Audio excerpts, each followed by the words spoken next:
Здравствуйте, в эфире информационный выпуск Амшик Шара. Президент Республики Абхазия Рауль Хаджимба провел совещание по подведению итогов абхазо-российских военных учений. Как сообщает пресс-секретарь главы государства, Рауль Хаджимба отметил, что ходы и результаты учений говорят о необходимости обратить особое внимание на состояние всех имеющихся командных пунктов, вопросам средств связи и обеспечению функционирования дополнительных пунктов управления на территории районов Республики Абхазия. Начальник Генерального штаба Вооруженных сил Абхазии Василий Лунев доложил об основных темах и мероприятиях в рамках 3 этапов учений. В соответствии с планом проводились командно-штабные учения с привлечением сил и средств Вооруженных сил Республики Абхазия и Российской Федерации. Темы данных учений – приведение сил и средств в полную боевую готовность, демонстрация способности к действиям по недопущению агрессии, организация и ведение боевых действий в условиях дестабилизации обстановки, отметил Василий Лунев. Секретарь Совета безопасности Мухаммад Килба также подвел итоги прошедших учений. По его словам, за последние годы, возможно, и десятилетия, учения такого масштаба проводятся впервые. В дальнейшем мы должны это наращивать и проводить такие мероприятия. Особое внимание нам следует уделить оборудованию пунктов управления, приведению их в полное соответствие военным требованиям. Необходимо обеспечить функционирование военных пунктов управления в каждом районе, подчеркнул Мухаммад Килба. Совет безопасности в течение месяца проинформирует президента о ходе реализации задач, поставленных командованию Вооруженных сил Республики Абхазия по результатам проведенных совместных учений.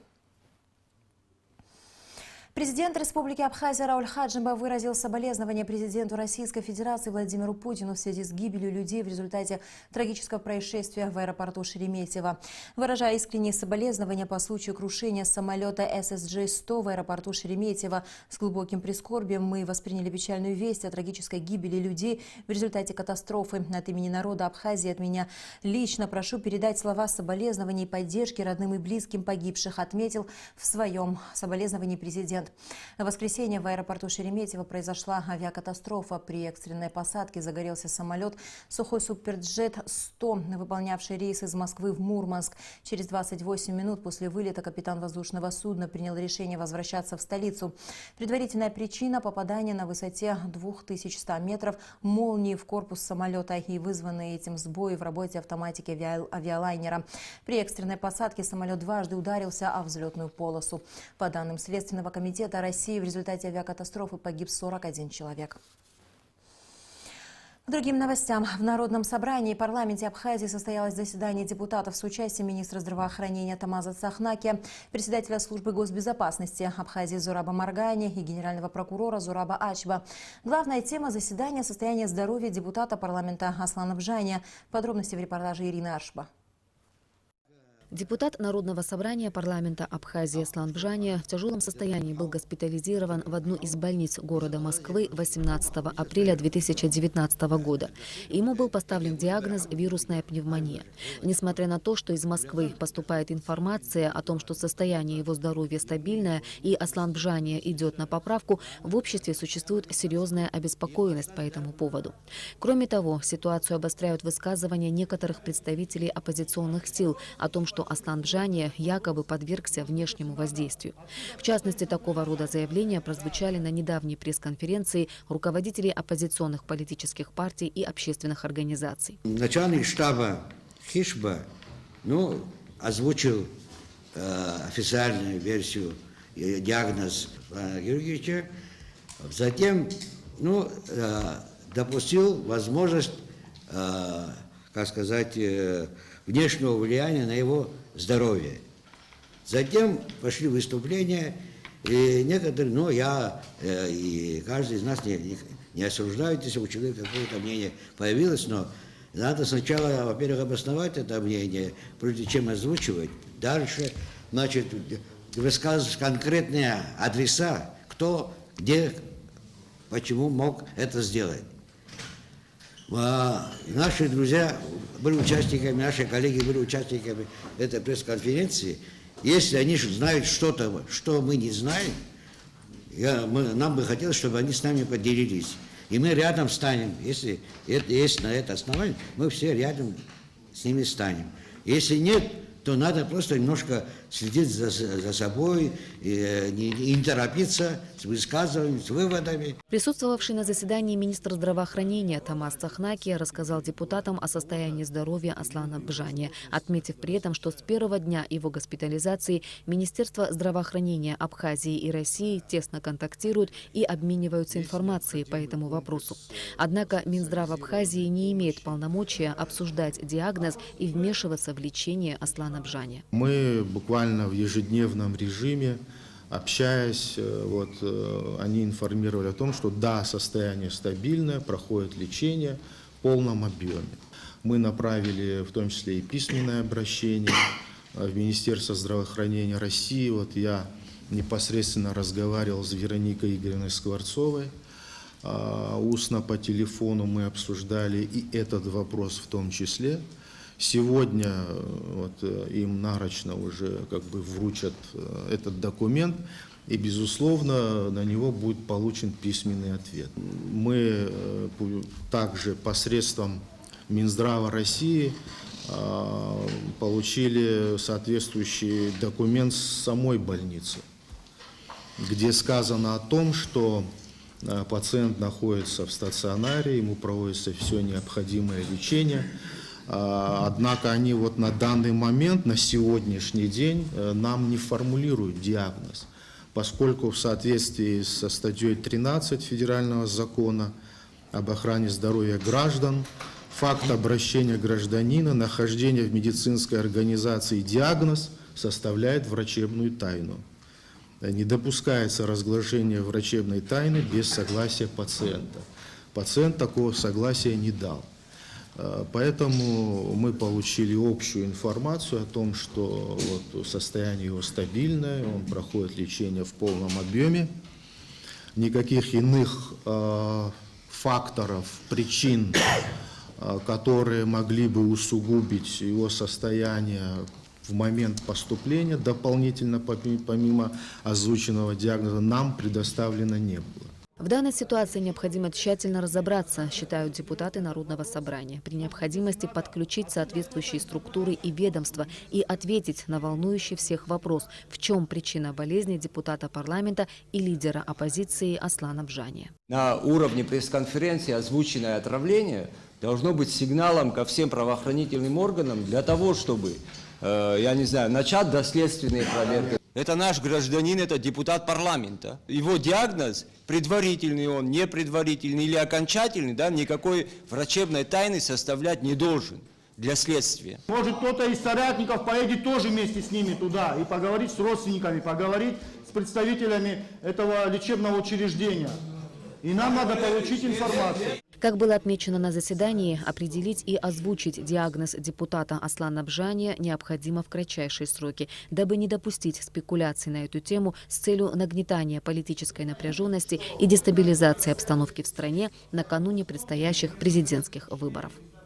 Ирина Аршба, Алексей Агухава, Абхазское телевидение. Президент Рауль Хаджимба провел совещание по вопросам восстановительных работ в пострадавшей от пожара второй Сухумской средней школе. В совещании приняли участие премьер-министр Валерий Бганба, вице-премьер-министр финансов Джансух Нанба, министр образования Адгур Какоба, министр по чрезвычайным ситуациям Лев Кициня и начальник управления капитального строительства Игорь Миквабия, который проинформировал президента о том, что инструментальное обследование здания проведено. Согласно заключению, в учебном корпусе и корпусе со спортзалом восстановительные работы не требуются. Их необходимо привести в порядок и накрыть кровлей. Что касается исторического корпуса школы, относящегося к 1870 году, то здесь необходим демонтаж верхнего перекрытия, расположенного под кровлей. Также потребуется демонтаж части стен второго этажа и их последующее возведение. Работы по восстановлению кровли над учебным корпусом и над корпусом со спортзалом начнутся в ближайшие дни, отметил руководитель УКС. Глава государства поставил задачу выполнить намеченные работы с тем, чтобы у детей была возможность приступить к новому учебному году 1 сентября в здании своей школы. Между тем, Государственная комиссия приступила к оценке ущерба и экспертизе здания второй Сухумской школы после пожара. Специалисты изучают каждое помещение отдельно и делают необходимые заметки. Какой объем работ предстоит выполнить строителям до 1 сентября, узнавала Алика Трапш. Во второй Сухумской школе имени Пушкина по-прежнему ведутся работы по уборке и вывозу оставшегося школьного имущества.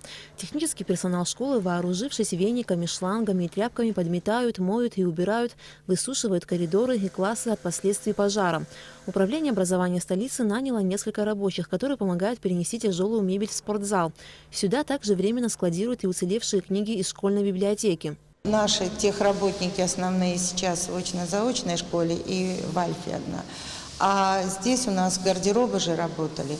И гардеробщицы, вот они, это не их обязанность, но каждый болеет душой за школу. Начальная школа, все свои парты, когда забрали, они оставили в чистом состоянии.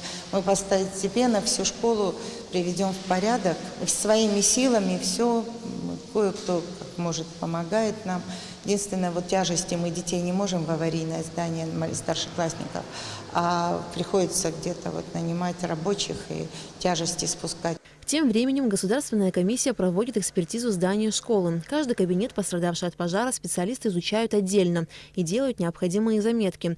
Больше всего при пожаре пострадала кровля. Осмотр покрытия старого корпуса на втором этаже выявил, что металлические балки конструкции при высокой температуре деформировались, и их необходимо менять.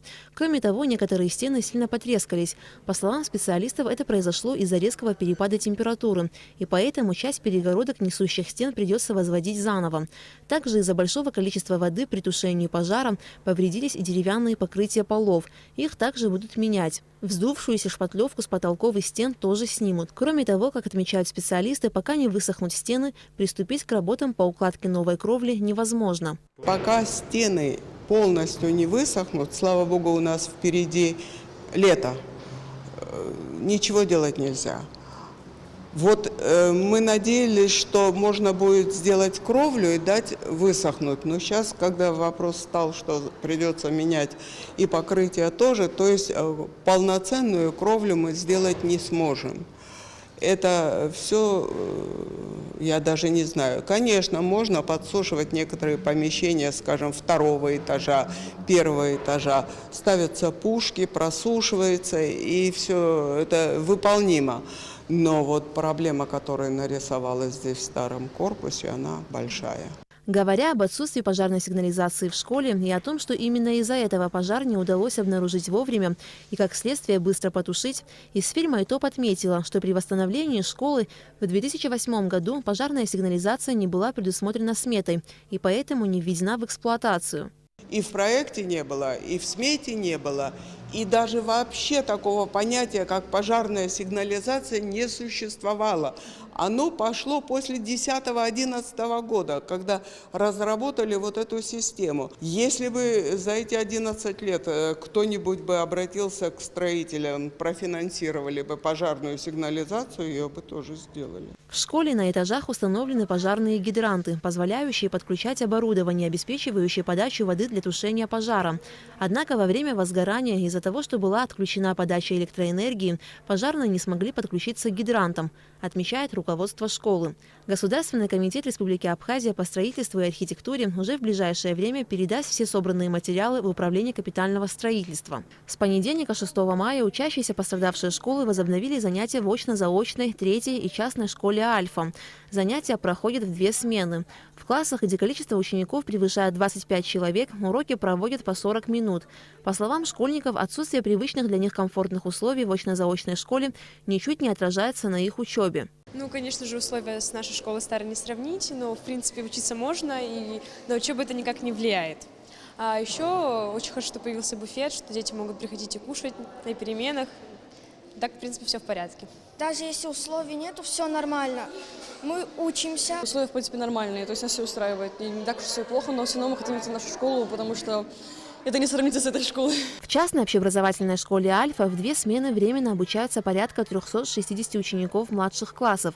Учащиеся признаются, что в родной второй школе им было намного комфортнее, но и здесь им очень нравится. Мне нравится, что тут больше двор есть и класс больше.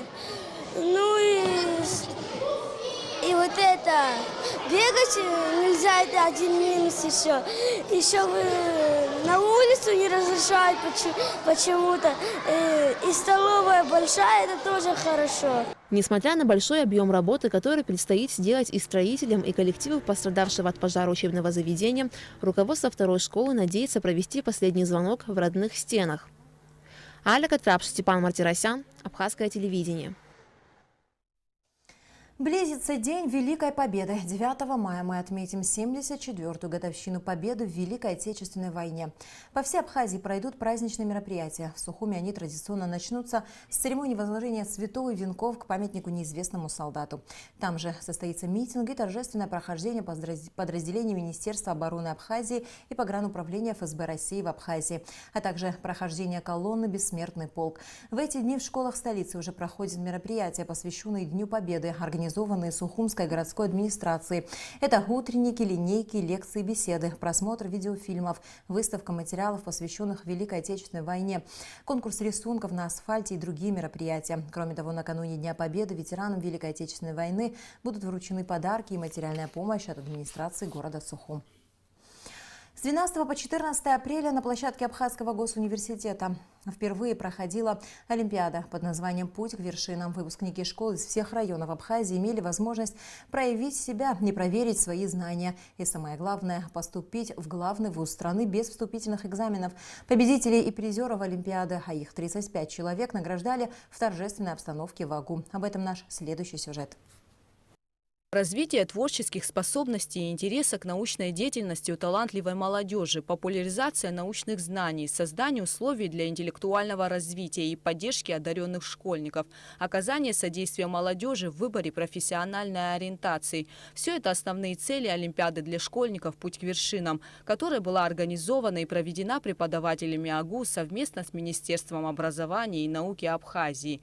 По итогам Олимпиады ее победители впервые получили возможность поступить без вступительных экзаменов и бесплатно учиться в АГУ. Конкурс проходил по таким профильным предметам, как абхазский язык в неабхазской школе, русская филология, теория перевода и межкультурная коммуникация, международные отношения, математика и многим другим. Всего в Олимпиаде приняли участие 370 школьников из всех районов страны. Специалисты с удовлетворением отмечают, что Олимпиада выявила немало призеров и победителей. Всего 35 человек. Добро пожаловать в наш национальный университет. Это не тот университет, который был после войны, даже 10 лет назад. Это совсем другой университет. Благодаря тому, что наши студенты участвуют во многих научных конференциях, симпозиумах за пределами Абхазии, благодаря тому, что наши преподаватели защищают диссертации, выступают на многих международных конференциях, авторитет университета гораздо выше. Кроме того, 45 хорошо проявивших себя в конкурсе школьников получили сертификаты. Они также будут зачислены в АГУ, а затем по количеству баллов и в зависимости от направлений распределены по факультетам на платной и бюджетной основах. Я решила поучаствовать, чтобы проверить свои знания. Участвовала я по Олимпиаде по английскому языку. Было достаточно сложно, было много заданий, но я справилась. Я хочу поблагодарить Абхазский государственный университет за предоставленную возможность участвовать в такой Олимпиаде. Во-первых, это большой опыт, и для меня было, можно сказать, сюрпризом, что я выиграла эту Олимпиаду. Я очень рада, что сейчас у меня есть возможность поступить без экзаменов в АГУ. Кроме того, в Абхазском государственном университете прошел и День открытых дверей. Деканы факультетов и заведующие кафедрами подробно рассказали будущим студентам о специфике обучения на каждом отдельном факультете и ответили на вопросы школьников. Гугу Савардани, Алексей Баструков, Абхазское телевидение. МИД Абхазии начинает прием документов от граждан Абхазии, выпускников средних общеобразовательных школ для участия в конкурсном отборе на зачисление в дипломатическую академию МИД России. Кто из претендентов поступит на обучение в дипакадемию, будет известно по итогам вступительных экзаменов и количество полученных баллов. Конкурсные испытания будут состоять из вступительных экзаменов, а также собеседования на выявление знания абитуриентами следующих дисциплин: Иностранный язык письменно и устно, русский язык диктант, история Абхазии, история России, современные геополитические процессы. Документы будут приниматься с 7 по 10 мая 2019 года. Вступительные испытания пройдут с 23 по 26 мая. Получить дополнительную информацию можно по телефону 226 70 69. Сухумское высшее общевойсковое командное училище проводит набор абитуриентов для обучения по специальности командир мотострелкового взвода. Гражданская специальность – менеджер по управлению персоналом. Срок обучения – 4 года. По окончании училища выпускникам присваивается воинское звание лейтенант. Документы принимаются в военных комиссариатах по месту жительства до 10 июня. Дополнительная информация по телефонам 229 77 37 40 07. В Абхазском государственном университете открылась международная конференция на тему актуальной проблемы сохранения биоразнообразия, экологически сбалансированного природопользования на Западном Кавказе, посвященной 20-летию сотрудничества АГУ и Института экологии горных территорий имени Асланбия Темботовича Российской академии наук, а также 25-летию Института экологии горных территорий.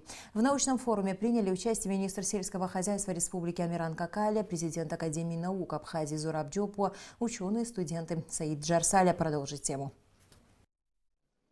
В международной конференции принимают участие представители из 26 городов России и стран СНГ.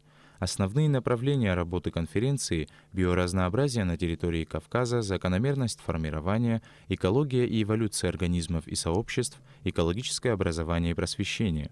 Ректор Абхазского университета Олег Угварами отметил, что тема биоразнообразия на Кавказе неразрывно связана с ученым Асланбием Темботовым, который посвятил всю свою деятельность этой научной сфере. Слово биоразнообразие Кавказа в нашем университете впервые в рамках проведения научных мероприятий было произнесено Асланби Казиевичем Темботовым. Это выдающийся ученый-биолог, который был одним из инициаторов создания Адыгской академии наук.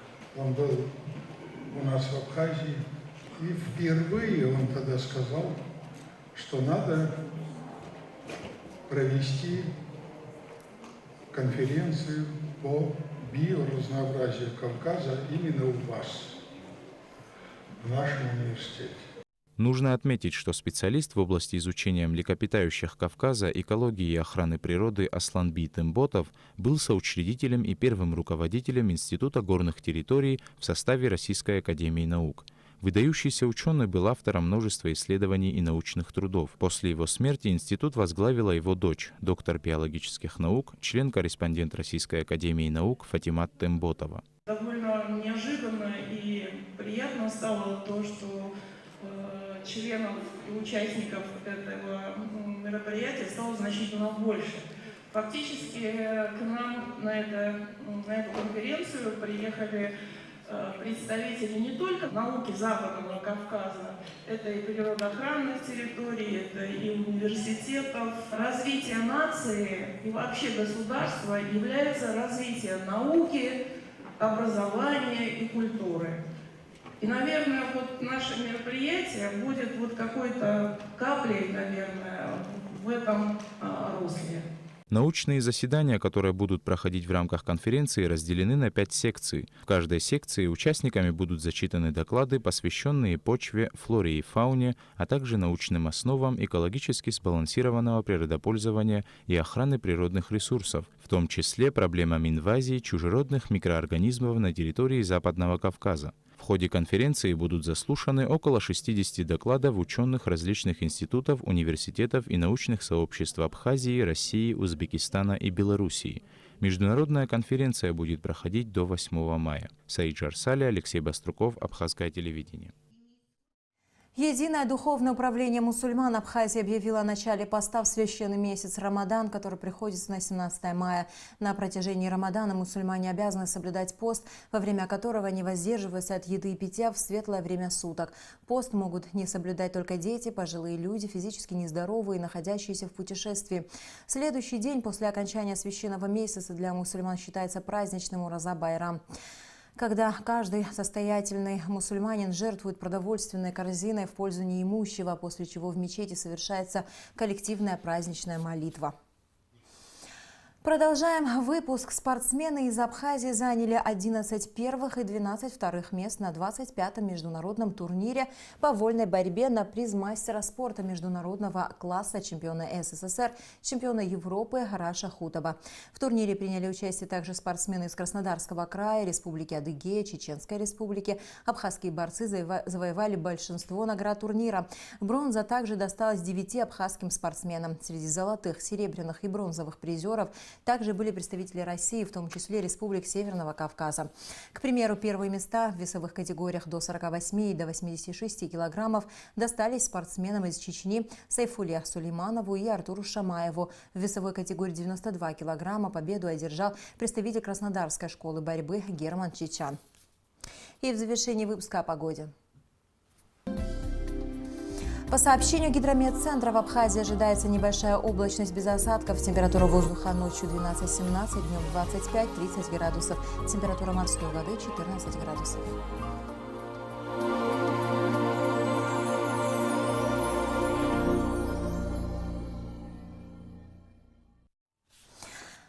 На этом наш выпуск завершен. До скорых встреч в эфире.